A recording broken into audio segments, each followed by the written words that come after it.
Flex வைக்க யாரா permission கொடுத்தா? ஓ நைனா, வாயில நான் வாழைப்பழமா வச்சிருக்க, எடுத்து சொல்லுவோம் அதிகாரிகிட்ட. சொல்றேன் சார். நேத்து நீங்க குடிச்ச பீர் நல்ல கூலிங்கா இருந்துச்சா சார்? ஆமா, கொஞ்சம் அளவுக்கு அதிகமாவே இருந்தது. என்ன இப்போ சார், இந்த பிளெக்ஸ் பெர்மிஷனுக்காக அவன் ஓசியில வாங்கி கொடுத்த பிரிட்ஜில் தான் சார் நீங்க குடிச்ச பீரே இருந்துச்சு. காசை நீட்டினா இதுல வேணாலும் கையெழுத்து போடுறது. அப்துல் கலாமுக்கே அரெஸ்ட் வாரண்ட் கொடுத்த ஆளுக்கு தானே நீங்க. வாங்குனது உறுத்துதோ. படம் நான் பார்க்கும்போது இந்த டைலாக் வந்துட்டு சும்மா ரைமிங்காக ஆட் பண்ண டைலாக்னு நினைச்சேன். பட் ஆனால் அப்படிலாம் கிடையாது. எல்லா டைரக்டர்ஸும் அந்த மாதிரி பண்ணிடவும் மாட்டாங்க. இந்த மாதிரி ஒரு விஷயம் ஹிஸ்டரியில நிஜமாலும் நடந்திருக்குது. எனக்கு வந்துட்டு இந்த படம் பார்க்குற வரைக்கும் இது எனக்கு தெரியாது. இந்த படம் பார்த்ததுக்கு அப்புறம் தான் நானே வந்துட்டு அந்த டைலாக் வச்சு சர்ச் பண்ணதுக்கு அப்புறம் தான் எனக்கே உண்மை தெரிஞ்சது இது நிஜமாலுமே நடந்த ஒரு விஷயம் அப்படின்னு. அப்துல் கலாம் ஐயா அவர்களுக்கு இந்தியாவில் அரெஸ்ட் வாரண்ட் இஷ்யூ பண்ணியிருக்காங்க. இதை பத்தி தான் நம்ம பேச போறோம். குஜராத் மாநிலம் அகமதாபாத்ல உள்ள ஒரு மெட்ரோபாலிட்டன் கோர்ட்ல நம்ம அப்துல் கலாம் ஐயா அவர்களுக்கு அரெஸ்ட் வாரண்ட் இஷ்யூ பண்ணிருக்காங்க. இதை வாங்கினது யாருன்னு பாத்தீங்கன்னா ஜி நியூஸ்ல வேலை செஞ்ச ஒரு ஜேர்னலிஸ்ட் விஜய் சேகர். இவரு தான் வந்துட்டு நம்ம அப்துல் கலாம் ஐயா மேல அரெஸ்ட் வாரண்ட் வாங்கியிருக்காரு. அப்துல் கலாம் ஐயா மட்டும் கிடையாது, அவரோட சேர்ந்து மொத்தமா 4 பேருக்கு அரெஸ்ட் வாரண்ட் வாங்கியிருக்காரு. இவரு எதுக்காக அப்துல் கலாம் ஐயா மேல அரெஸ்ட் வாரண்ட் வாங்கினாரு, இவங்க மேல என்ன கம்ப்ளைண்ட் ஃபைல் பண்ணாங்க, அப்துல் கலாம் ஐயாவோட சேர்த்து மத்த 3 பேர் யாருன்றது இந்த வீடியோல நம்ம தெளிவா பார்க்கலாம். அது ஜேர்னலிஸ்ட் விஜய் சேகர் எதுக்காக அப்துல் கலாம் மேலையும் மத்த 3 பேர் மேலையும் அரெஸ்ட் வாரண்ட் வாங்கினார் அப்படின்னா அதுக்கு பின்னாடி ஒரு சின்ன ஸ்டோரி இருக்குது. அந்த ஸ்டோரி என்ன அப்படின்னா 2003 லாஸ்ட்ல ஜேர்னலிஸ்ட் விஜய் சேகரை பர்சனலா ஒரு பேங்க் ஆபீசர் மீட் பண்றாரு. மீட் பண்ணி அவரோட லைஃப்ல நடக்கிற சில விஷயத்துல வந்துட்டு ஷேர் பண்றாரு. என்ன அப்படின்னா சொசைட்டில பவர்ல இருக்கிற கொஞ்சம் பேர் வந்துட்டு பேங்க் ஆபீசர் கூட கொஞ்சம் கேஷ் டீலிங்ஸ் வச்சிருந்திருக்காங்க. அவர்கிட்ட வாங்கின பணத்தை திரும்ப கொடுக்க கூடாதுன்னு சொல்லிட்டு, திரும்ப கொடுக்க கூடாது மீன்ஸ் பணம் இல்லாம கிடையாது, வாங்கின காசு எதுக்கு திரும்ப கொடுக்கணும்னு சொல்லிட்டு அவரை வந்துட்டு டிஃப்ரெண்டான முறையில டார்ச்சர் பண்ண ஆரம்பிச்சிருக்காங்க. என்ன அப்படின்னா இவர் மேல பொய்யான கேசஸ் வந்துட்டு ஃபைல் பண்ணியிருக்காங்க. எங்கன்னு பாத்தீங்கன்னா குஜராத்ல உள்ள ஒரு மெட்ரோபாலிட்டன் கோர்ட்ல.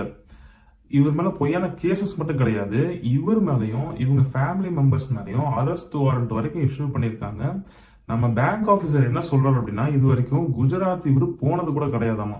இவர் போகாத ஒரு ஊர்ல இருந்துட்டு இவர் மேல வந்துட்டு கேசஸ் ஃபைல் ஆயிருக்குது, அரெஸ்ட் வாரண்ட் வரைக்கும் இஷ்யூ பண்ணியிருக்காங்க அப்படின்னு சொல்லும்போது நம்ம ஜேர்னலிஸ்ட் வந்துட்டு பெருசா நம்பல.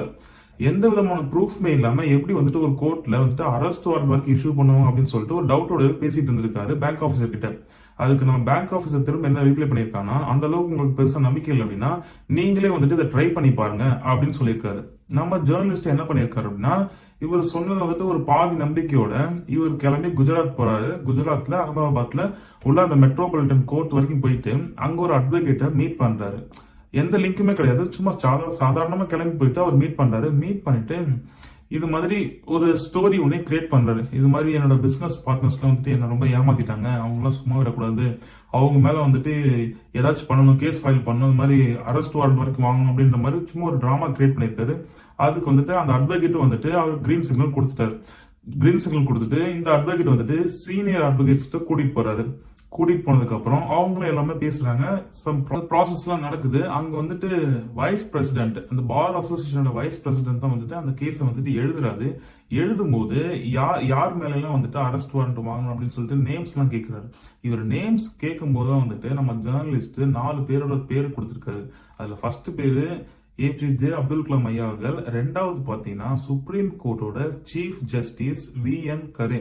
எப்பனா 2003 அந்த பீரியட்ல. அடுத்து பாத்தீங்கன்னா மூணாவதா யாரோட பேர் கொடுக்கறாருன்னு பாத்தீங்கன்னா சுப்ரீம் கோர்ட்டோட ஜட்ஜ் BP சிங். 4வது அதே கோர்ட்டோட bar association president RK Jain. இந்த 4 பேர் நேமையுமே கொடுக்கறாரு. இந்த 4 பேர் நேமையுமே குஜராத்ல உள்ள அந்த மெட்ரோபாலிட்டன் உள்ள பார் அசோசியேஷன் வைஸ் பிரசிடென்ட் தான் அந்த கேஸ் எழுதுறான்னு சொன்ன பாத்தீங்களா. எழுதும் போது இந்த பேர்லாம் இவர் சொல்ல இவர் எந்த வித டவுட்டுமே இல்லாம எழுதிட்டு இருந்திருக்காரு. அப்துல் கலாம் இப்ப நம்மளாம் அந்த இடத்துல இருந்தோம்னா அப்துல் கலாம் சொல்லும் போது நம்ம யோசிச்சிருப்போம் ஏதாவது அவர் மேலே கம்ப்ளைண்ட் சொல்லிட்டு.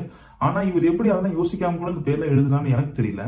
ஆனா இந்த இடத்துல நம்ம ஜேர்னலிஸ்ட் என்ன ஒரு ட்ரிக் ஃபாலோ பண்ணார் அப்படின்னா இவர் டைரக்டா வந்துட்டு 4 பேரையும் சொல்லும் போது Abdul Kalam, VN Khare, BP Singh, RK Jain அந்த மாதிரி சொல்லாம இவங்களோட சர்நேம் ஃபுல்லாமே சொல்லியிருக்காரு. இப்போ APJ அப்படின்னா அவுல் பக்கீர் ஜைனுலாப்தீன் அப்துல் கலாம், அப்புறம் VN கரே அப்படின்னா விஸ்வேஸ்வர் நாத் கரே, BP சிங்னா விஸ்வேஸ்வர் பிரசாத் சிங்.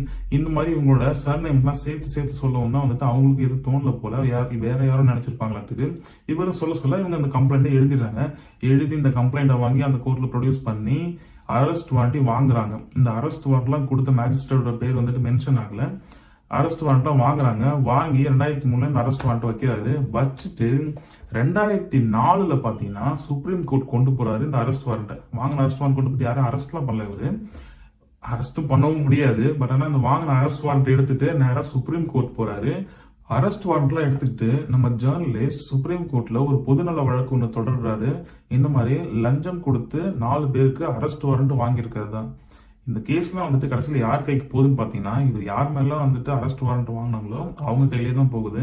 வழக்கை விசாரிச்சுட்டு அவங்க என்ன பண்றாங்க அப்படின்னா, உடனே நம்ம ஜேர்னலிஸ்ட் வந்துட்டு எந்த கோர்ட்ல இவங்க எல்லாத்துக்கும் அரெஸ்ட் வாரண்ட் வாங்கினாங்களோ அந்த கோர்ட்ல உள்ள ஃபைல்ஸ்லாம் வந்துட்டு உடனே சீஸ் பண்ண சொல்றாங்க. சீஸ் பண்ணிட்டு அந்த கேஸ் வந்துட்டு சிபிஐ கைக்கு மாறுது.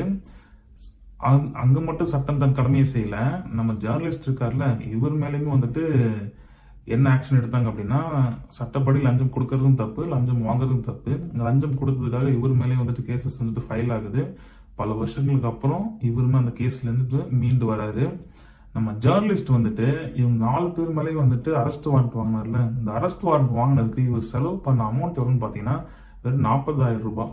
40,000 ரூபாய் கொடுத்து இந்தியாவோட டாப் சிட்டிசன்ஸ், குடியரசுத் தலைவர், chief justice of India, supreme court judge, அப்புறம் அதே கோர்ட்டோட பார் அசோசியேஷன் பிரசிடென்ட், இவங்க மேலாம் வந்துட்டு வெறும் 40,000 ரூபாய் கொடுத்து வந்துட்டு இவர் இந்த 4 அரெஸ்ட் வாரண்ட்டையும் வாங்கியிருக்காரு.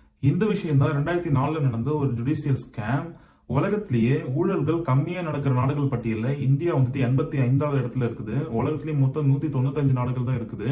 நம்ம ஜேர்னலிஸ்ட் செஞ்ச இந்த விஷயத்தினால இந்த ஊழல் எல்லாம் கம்மியாகுமான்னு கேட்டீங்க அப்படின்னா இந்த கேள்விக்கு என்கிட்ட பதில் கிடையாது.